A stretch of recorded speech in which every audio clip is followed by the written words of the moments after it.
안녕하세요. 김건우 목사입니다. 4월 20일 수요일 아침입니다. 오늘로써 요한복음 묵상이 마무리되는데요. 오늘은 마지막 장인 21장에 이르기까지의 내용을 간략하게 요약 정리하면서 주시는 귀한 교훈들을 마음에 담고자 합니다. 그 중에서도 특히 21장을 조금 더 주목해 보려고 합니다. 지난 수요 말씀 묵상 때 제자들과의 마지막 만찬에서 주어진 예수님의 고별 설교가 담긴 14장, 15장, 16장을 묵상하였는데요. 그 상황은 긴박하게 흘러갔습니다. 제자들과의 마지막 식사를 마치고 채 몇 시간이 지나지 않았을 때 예수님은 겟세마네 동산에서 체포되십니다. 대제사장 가야바와 그의 장인 안나스에게 신문 받으신 후 유다의 총독 빌라도에게 끌려가 신문 받으십니다. 그 사이 베드로는 3번씩이나 예수님을 부인하죠. 나는 그를 모른다니까. 3번째 부인하였을 때 주님의 말씀대로 닭이 웁니다. 대제사장과 빌라도 앞에 서신 예수님은 참으로 당당하셨습니다. 18장 20절 내가 드러내놓고 세상에 말하였노라. 모든 유대인들이 모이는 회당과 성전에서 항상 가르쳤고 은밀하게는 아무것도 말하지 아니하였거늘 어찌하여 내게 묻느냐. 내가 무슨 말을 하였는지 들은 자들에게 물어보라. 18장 36절 내 나라는 이 세상에 속한 것이 아니니라. 만일 내 나라가 이 세상에 속한 것이었더라면 내 종들이 싸워 나로 유대인들에게 넘겨지지 않게 하였으리라. 빌라도는 예수를 고발한 무리들에게 나가 나는 그에게서 아무런 죄를 찾을 수 없다고 2번씩이나 말했으며 예수를 놓아주려고 힘썼다고 요한복음은 기록하고 있습니다. 하지만 악한 영에 사로잡힌 성나하고 어리석은 그 군중들을 이길 수는 없었습니다. 요한복음 19장 16절 이에 예수를 십자가에 못 박도록 그들에게 넘겨주니라. 요한복음은 빌라도가 무리들의 말을 듣고 두려워했다고 기록하고 있습니다. 그는 진리를 따르지 않고 사람들의 눈치를 보았던 것이죠. 사랑하는 성도 여러분, 무엇을 두려워하며 사는지는 정말 중요합니다. 예수님은 채찍질을 당하셨고 군인들은 가시관을 씌우고 자색 옷을 입히고 뺨을 치며 예수님을 조롱했습니다. 십자가에 못 박은 후 예수님의 옷을 제비 뽑아 나누어 가지기도 했습니다. 예수님은 묵묵히 그 모든 조롱과 고통을 온몸으로 받아내십니다. 이사야 53장 7절 그가 곤욕을 당하여 괴로울 때도 그의 입을 열지 아니하였으며 마치 도수장으로 끌려가는 어린 양과 털 깎는 자 앞에서 잠잠한 양같이 그의 입을 열지 아니하였도다. 예수님은 참으로 무기력해 보입니다. 세상의 권력과 인간의 악함을 이기지 못하시고 패배하신 것처럼 보이기 때문입니다. 때문에 저런 분이 어찌 세상의 구원자일 수 있는가? 이토록 연약한 분을 어찌 의지할 수 있겠는가? 라는 생각이 들 수도 있습니다. 그러나 그것은 무기력함이 아닌 위대한 사랑이었습니다. 우리를 사랑하시기 때문에 내린 예수님의 자발적인 선택이요 희생이었기 때문입니다. 약하고 어리석어 보이는 십자가는 하나님의 지혜요 강함이었습니다. 예수님은 거룩하신 하나님의 아들이셨기에 인간이 감히 범접할 수 없는 엄청난 권위가 있으셨습니다. 그래서 겟세마네 동산에 찾아온 무리들에게는 이런 일이 일어나기도 했죠. 예수께서 그들에게 내가 그니라 하실 때 그들이 물러가서 땅에 엎드러지는지라. 대답 잘해야 한다. 나에게는 너를 놓을 권한도 있고 십자가에 못 박을 권한도 있다. 라고 말하는 빌라도에게 예수님은 이렇게 말씀하셨습니다. 위에서 주지 아니하셨더라면 나를 해할 권한이 없었으리니. 대제사장들에게도 성난 군중들에게도 총독 빌라도에게도 예수님을 살리고 죽일 권세는 없었습니다. 스스로 자신의 전지전능하심을 제안하셨고 하나님께서 그 일을 허락하셨기 때문에 예수님을 조롱할 수도 십자가에 못 박을 수도 있었던 것입니다. 왜 그렇게 하셨을까요? 로마서는 이렇게 말합니다. 우리가 아직 죄인 되었을 때 그리스도께서 우리를 위하여 죽으심으로 하나님께서 우리에 대한 자기의 사랑을 확증하셨느니라. 누가 우리를 그리스도의 사랑에서 끊으리요? 내가 확신하노니 그 어떤 것도 우리를 우리 주 그리스도 예수 안에 있는 하나님의 사랑에서 끊을 수 없으리라. 아멘. 때문에 어떤 설교자는 그리스도를 십자가에 묶어둔 것은 손과 발에 박힌 굵은 못이 아니라 우리를 향한 사랑이었다라고 말하기도 했습니다. 최보되어 신문 받으시고 십자가에 달려 돌아가시기까지 얼마 걸리지 않았습니다. 모든 것이 치밀하게 계획되어 있었던 것 같습니다. 저희 생각에는 그날 사단의 전략은 속전속결이었던 것 같아 보입니다. 두려움에 빠진 제자들은 뿔뿔이 흩어졌습니다. 하지만 아리마대 사람 요셉은 빌라도를 찾아가 담대하게 시신을 요구합니다. 밤에 예수를 찾아왔던 바리새인 지도자 니고데모는 향품과 세마포를 준비하여 예수님의 시신을 정중히 모십니다. 참된 제자들이 있었습니다. 안식 후 첫날 이른 새벽 막달라 마리아를 비롯한 몇몇 여인들은 사랑하는 예수님의 시신을 정중히 모시기 위해 무덤으로 찾아가는데요.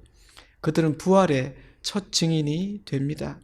그날 저녁 유대인들이 두려워 숨어있던 제자들에게 예수님께서 나타나십니다. 못 박힌 손과 창에 찔린 옆구리를 보여주시고 성령을 받으라 너에게 평강이 있을지어다 말씀하십니다. 그리고 세상으로 나가 내가 너에게 준 이 평강을 전하라 명령하십니다. 제자는 평화의 사자인 것입니다. 평화의 메신저인 것입니다. 8일 후에 다시 제자들에게 나타나십니다. 그때도 너희에게 평강이 있을지어다 말씀하셨고 의심하는 도마에게 내 옆구리에 손을 넣어 만져보라. 그리하여 믿음 없는 자가 되지 말고 믿는 자가 되라 말씀하셨습니다. 보지 못하고 믿는 자는 더욱 복되다고 말씀하기도 하셨습니다. 21장은요. 부활하신 주님께서 세 번째로 제자들 앞에 나타나신 사건입니다.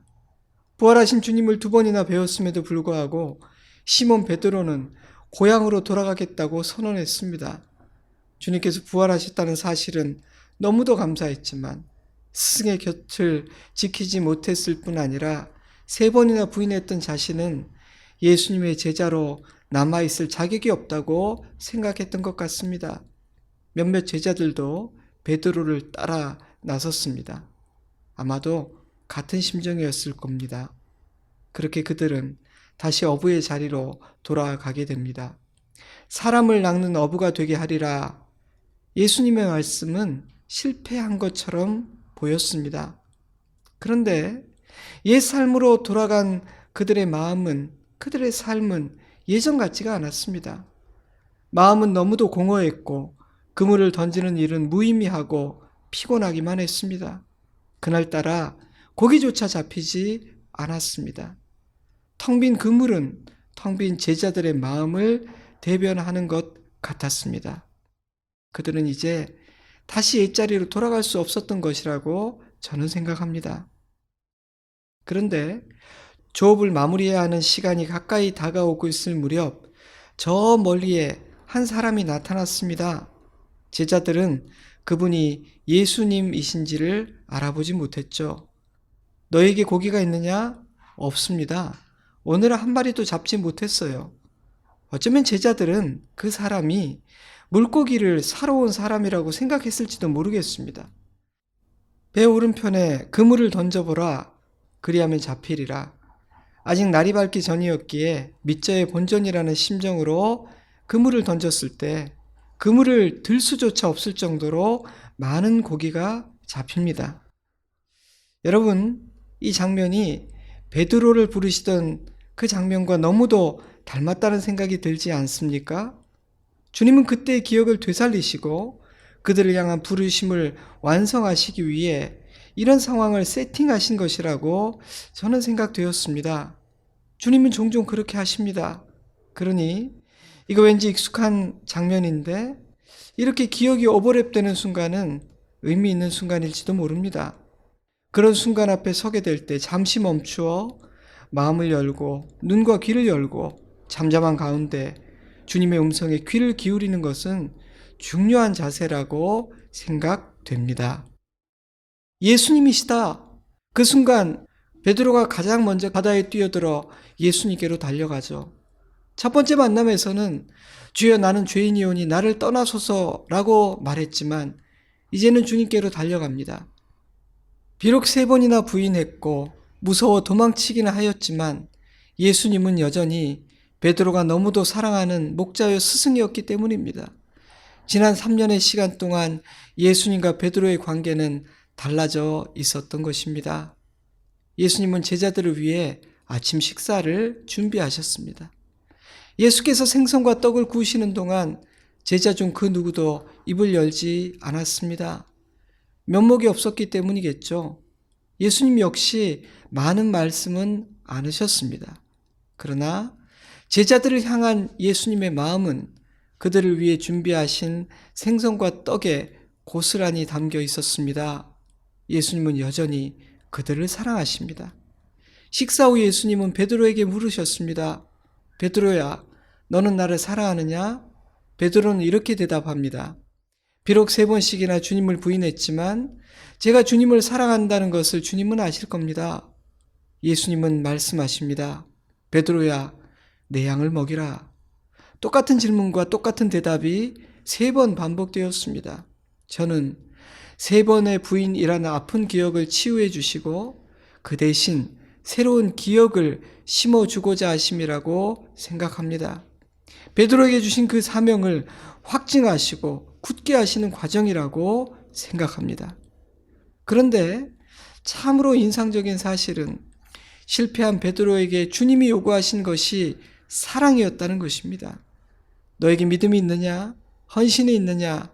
충성이 있느냐? 묻지 않으시고 너는 나를 사랑하느냐? 물으셨다는 사실은 참으로 인상적입니다. 실패한 베드로가 그나마 내놓을 수 있었던 것은 사랑뿐이었을 것이라고 저는 생각합니다. 저는 신실합니다. 저에게는 믿음이 있어요. 저는 주님을 위해 죽을 수도 있습니다. 베드로가 그렇게 말할 수 있었을까요? 없을 겁니다. 하지만 사랑은 다릅니다. 저는 두려워서 도망갔습니다. 주님을 3번이나 부인했고요. 하지만 저는 여전히 주님을 사랑합니다. 그것만큼은 주님도 아실 거예요. 씩씩하게 대답하지는 못했지만 그는 자신은 여전히 주님을 사랑하고 있다고 고백합니다.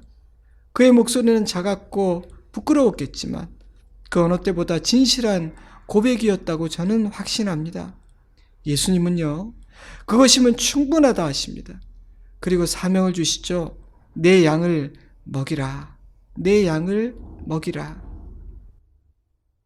사랑하는 성도 여러분, 우리 역시 베드로처럼 실패한 사람들입니다. 믿음도 약하고 부족함 투성입니다. 그래서 종종 나는 물고기를 잡는 인생이나 살아야겠다 생각하기도 합니다. 나는 자격이 없어. 나는 안 되는 사람이야 생각하기도 합니다. 그러나 주님은 우리에게 이렇게 물으십니다. 얘야, 너는 나를 사랑하느냐?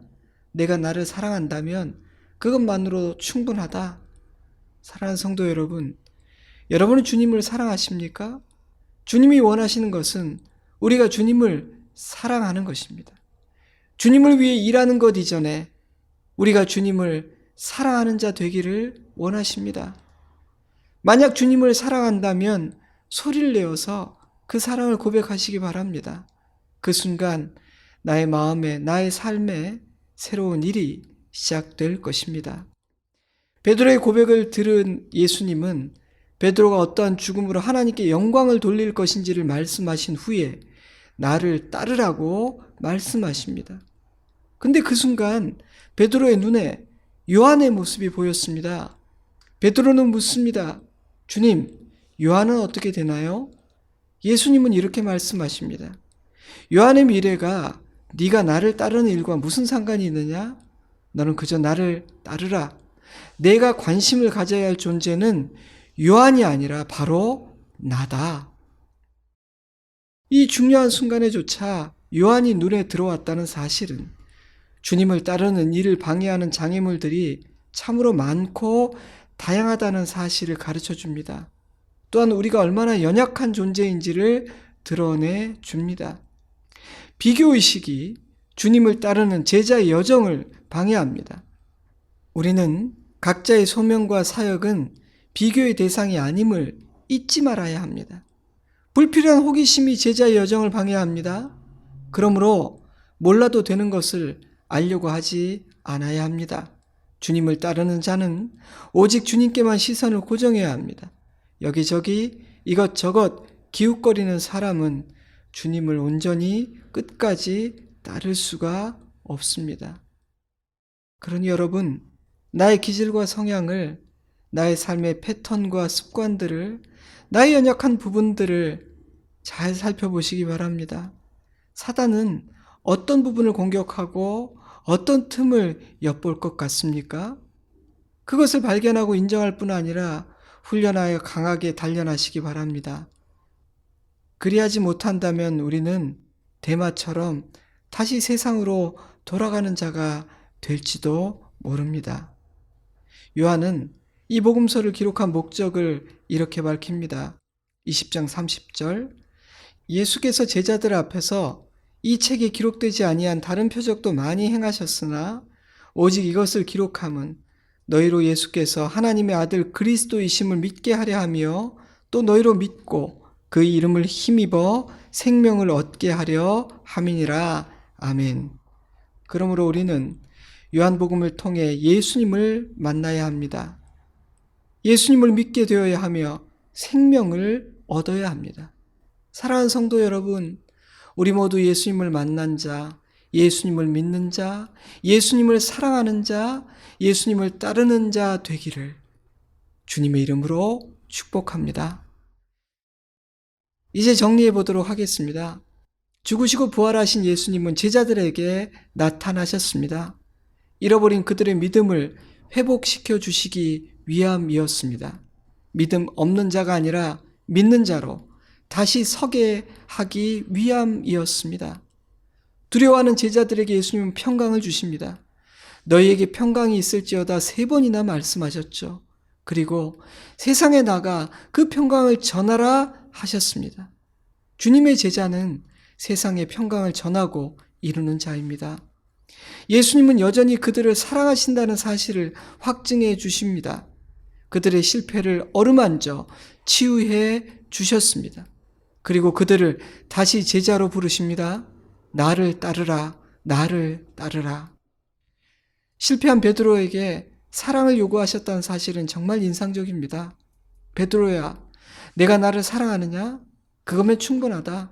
나를 사랑한다면 너는 나를 따를 수 있다. 나를 사랑하는 너는 나의 제자이다. 사랑하는 성도 여러분, 주님을 사랑하십니까? 그것이면 충분합니다. 그러나 다른 내세울 것이 아무리 많다 할지라도 주님을 사랑하지 않는다면 우리는 주님을 따를 자격이 없고 따를 수도 없습니다. 사랑하는 여러분, 저와 여러분이 주님을 사랑하는 자이기를 바랍니다. 그럼에도 불구하고 자신이 없습니까? 잘 알고 싶지만 흔들릴 것 같습니까? 예수께서 나를 위해 기도하고 계심을 잊지 마시기 바랍니다. 요한복음 17장은 우리를 위한 예수님의 기도입니다. 나는 세상에 더 있지 아니하오나 그들은 세상에 있사옵고 나는 아버지께로 가옵나니 거룩하신 아버지여 내게 주신 아버지의 이름으로 그들을 보존하사 우리와 같이 그들도 하나가 되게 하옵소서. 내가 그들과 함께 있을 때 내게 주신 아버지의 이름으로 그들을 보존하고 지키었나이다. 지금 내가 아버지께로 가오니 내가 세상에서 이 말을 하옵는 것은 그들로 내 기쁨을 그들 안에 충만히 가지게 하려 함이니이다. 사랑하는 여러분, 예수님은 지금도 나를 위해 기도하십니다. 성령께서 우리를 돕고 계십니다. 아멘. 이제 잠시 기도하는 시간을 갖도록 하겠습니다. 이 아침 어떤 말씀을 기억하기 원합니까? 어떤 도전을 주십니까? 그 말씀 붙들고 주님의 사랑과 은혜 안에서 기도합시다. 주님, 내가 주님을 사랑하는 줄 주님께서 아십니다. 라고 고백할 수 있으면 좋겠습니다. 저는 주일 예배의 자리에서 여러분을 기다리겠습니다. 여러분을 위해서 기도합니다. 평안하십시오. 건강하세요. 행복하시고 이기는 자로 사십시오. 여러분을 축복합니다. 여러분의 가정을 축복합니다. 샬롬.